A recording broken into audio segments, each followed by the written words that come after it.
another topic that you talk about often is self-care and self-love. It's a topic that to be transparent, I don't fully understand.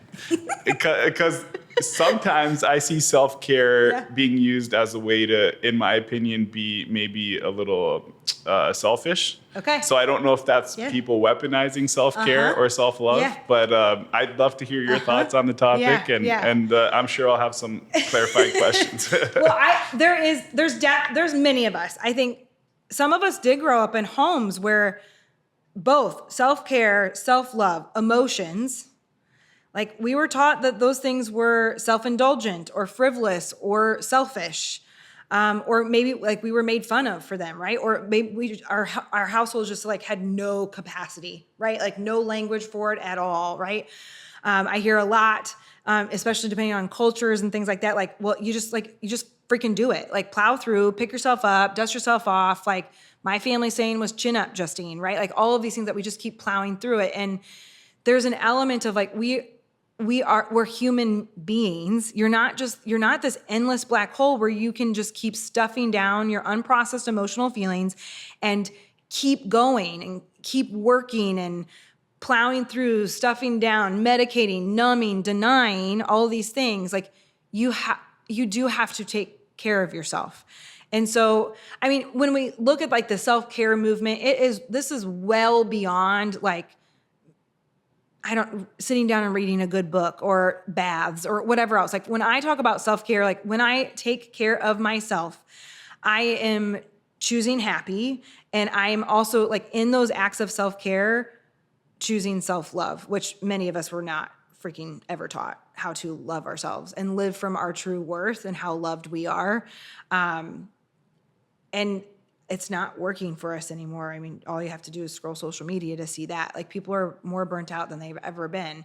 And it's just because they're not truly taking care of themselves. And I always tell people like, if you have never done true self-care, and after my husband and I went through an infertility journey. And so when I had to really dig my way out of the deep dark hole of grief and like, I mean, it was really hard. And I'm a therapist. I teach this for a living. I have for 25 years at this point, but I started with a Post-it note every day. I had a sticky note and I wrote the same 5 things on it: eat, sleep, drink water, move my body. And then I added coloring, like color in a coloring book. So I added like that 5th thing was like more of like that self-care, sit with yourself, but like eat, sleep, drink water, move your body. That is not self-care. Those are human obligations because we're human beings, except most of us are not freaking doing those things. And so to even begin to think about taking care of yourselves, we have to think about like, are you actually taking care of the foundational pieces of your health? Are you embodying your body again?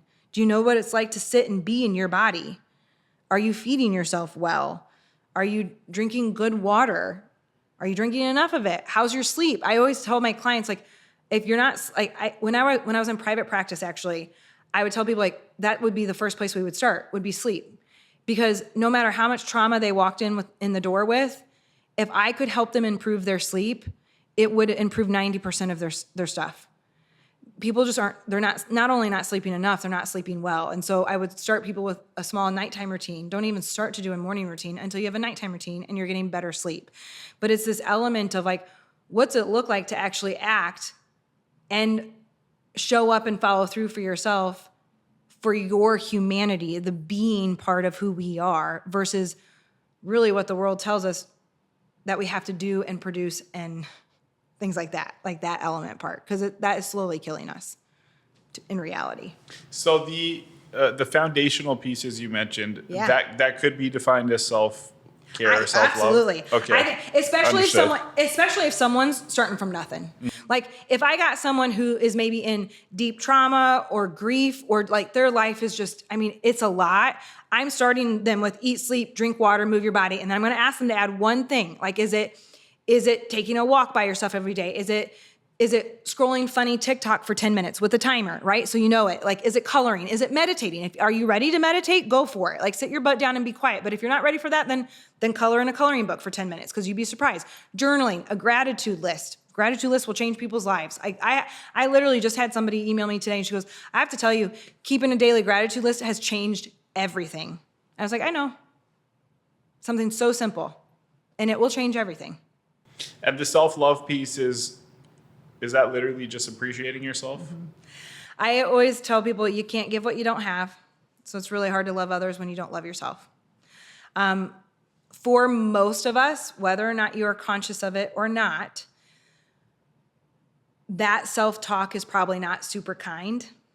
I'm an idiot. I'm such a failure. I'm never going to succeed at this. I'm insignificant. I don't matter. I'm unworthy. I'm not enough. Like what? Not rich enough. Not thin enough. Not happy enough. Whatever it might be. Like whether or not you're conscious of it, like those grooves are really deep in our brain. And so the self-love part is, I think for a lot of people, like to start to rewrite and reclaim some of those stories, they have to first do it in behavior. So what's it look like for you to show up and follow through for yourself, to actually do a nighttime routine so you improve your sleep, to actually do a morning routine, to show up for you first before you show up for everybody else in your life, to act as if you love yourself well, because then it's going to start to seep in and those new grooves will come in that you are significant, you absolutely matter, and you are loved. Like that element for me, for my mission statement is to help people remember how loved they are, and then how to live from that love out in the world,